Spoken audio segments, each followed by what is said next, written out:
So today we have a ton of news coming out. So let me first do this, and I haven't done this in a long time. Let me show you basically the headline news, and then I'm going to break all that down for you into common terms and let you guys know how that's affecting the real estate market, especially mortgages. So if you're new to this channel, my name is Dan Frio. I do this every day. Every morning I give you the rate update, and my goal here is to inform and educate you guys everything real estate, especially when it comes to your financial needs. So watch this clip from CNBC. When we're done, we're going to dissect it and figure out, okay, with all this data, what's going on with mortgage rates and especially real estate. So take it away, Rick Santelli. Start with initial jobless claims, shall we? 180,000 are expected, and 180,000 is exactly what we received. The high watermark, or in this case, the low watermark, going back in the late 1960s, is 166,000 a few weeks back. On continuing claims, a bit hotter than expected. We were looking for a whisker under 1.4 million. It ended up a whisker over 1.4 million, 1,408,000 to be exact. And even though that doesn't match up with expectations, Joe, it's still actually the best of breed, taking us back to 1970 levels, because it usurps last week's watermark, which was 1,417,000. Of course, this is a bit lower. GDP, first look, first quarter, is a nasty minus 1.4. Minus 1.4. We haven't had a minus sign since that nasty second quarter, COVID-related in 2020. Let's go through it. Consumption drops to 2.7, well below expectations. Although sequentially, it's actually higher than last time, which was 2.5. The pricing index, buckle up, 8%. 8%.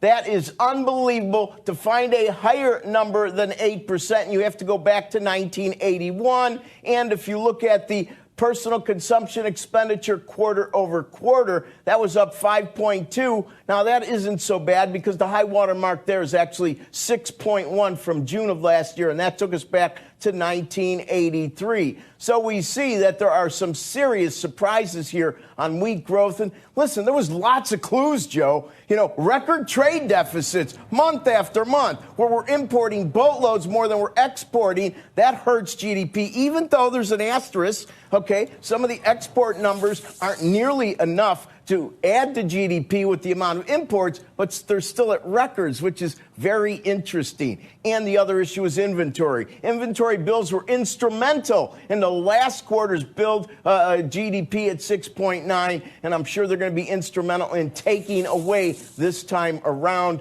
Of course, we see interest rates have made a bit of an adjustment. We're seeing some downturns to some degree, but look for them to remain hot. I look at interest rates kind of the way I look at housing. Housing's supposed to be much more destabilized because of interest rates and all the obvious things, affordability. But with supply being so low, it distorts all those metrics. There's lots of distortions here. Joe, back to you.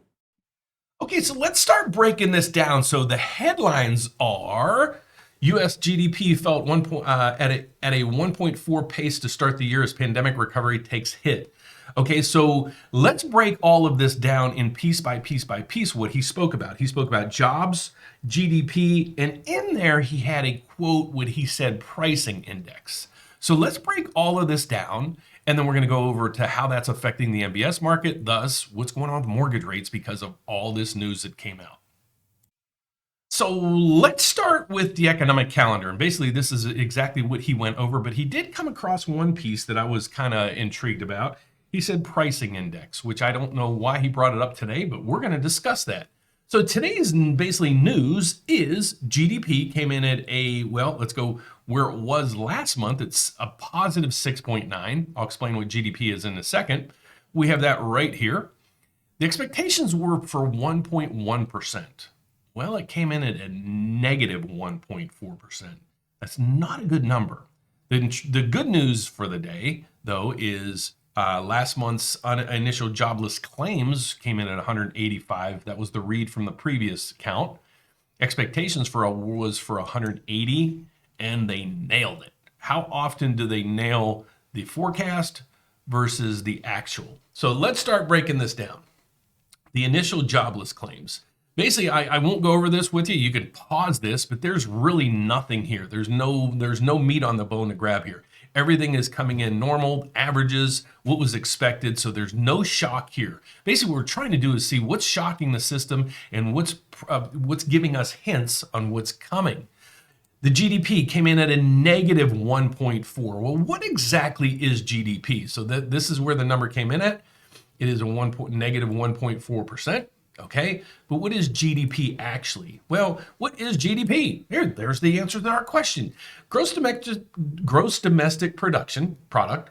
GDP is the total monetary or market value of all the finished goods and services produced within the country's border in a specific time period. Okay, so it's how much we produce as a broad measure of overall domestic production. It functions as a comprehensive scorecard of a given country's economic health. Well, with a negative 1.4, that doesn't show a good country's economic health. All right, but the one thing also that he spoke about is the price index. So what is the price index? Well, great question. Price index measure of the relative price change consisting of a series of numbers arranged so that a comparison between the value of any two periods or places will show the average change in prices between periods or the difference in basically how much prices are going up. Okay, I don't know why they put these definitions in there, but that's my fault because I went to Britannica. So it's how much prices are increasing. 8%.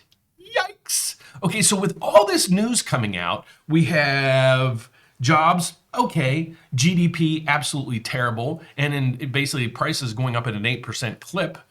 What's that doing to the MBS market or mortgage rates? Well, let's get to that news. Interest rates right now, the MBSs are down 17. It just moved as I was doing this production.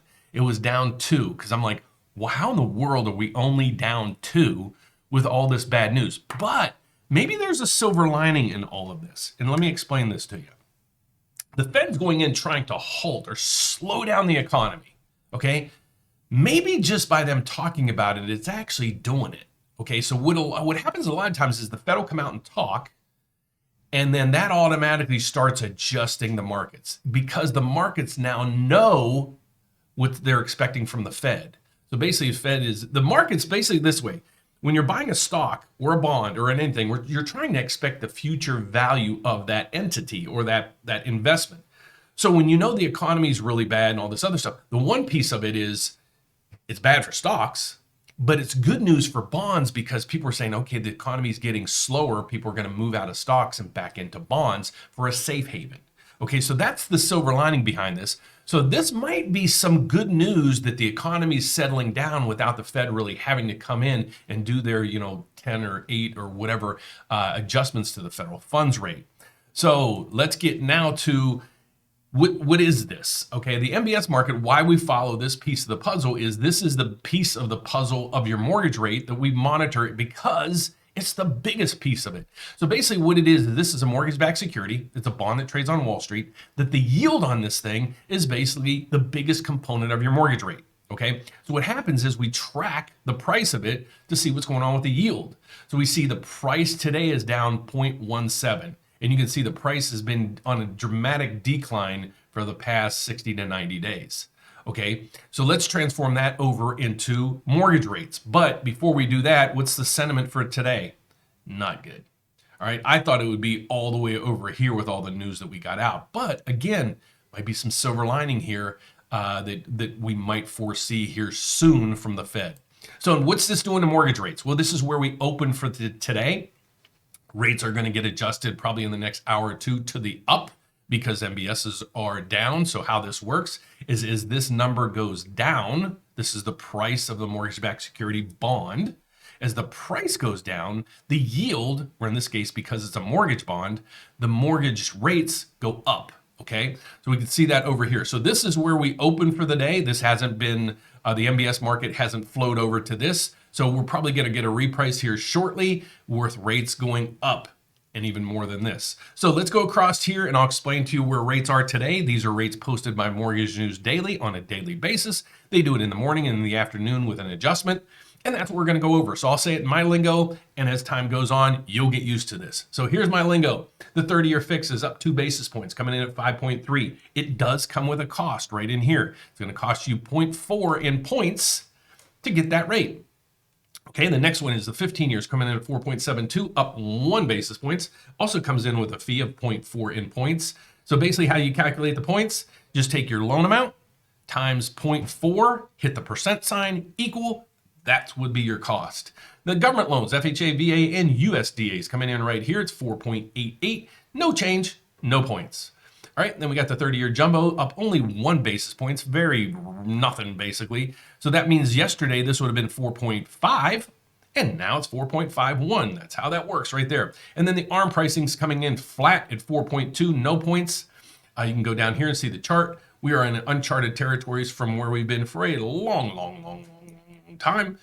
We haven't, not even in the chart have we been at 5.3 since this chart was published. And then over here, the sentiment also there is negative. So that is the report for right now. I will be back later this afternoon with your midday update. If you want to find out anything about me or my team, go to therateupdate.com. And if you're looking to lock in a long-term rate up to 6 months, we can help you there. If you're looking for a reverse mortgage, we can help you there. If you're looking to build, buy, refinance, anything of that when it comes to residential mortgages or financing, please reach out to us. We're licensed in almost the whole country at this point, and we'd love to help you. How you reach us is up here. You can give us a call. You can apply online. You can schedule a meeting, or you can go to the chat box. If you're looking at it now, I am up next. So if you do this real quick, you might be talking to me on the chat box. So take care. Hope you understand this video. Hope you found it informative. If you do, give us a thumbs up, subscribe down below. Love to hear from you. And I'll be back on my midday report to let you guys know how this is all settling out. So I'll be back shortly. Take care. God bless. See you in a little bit.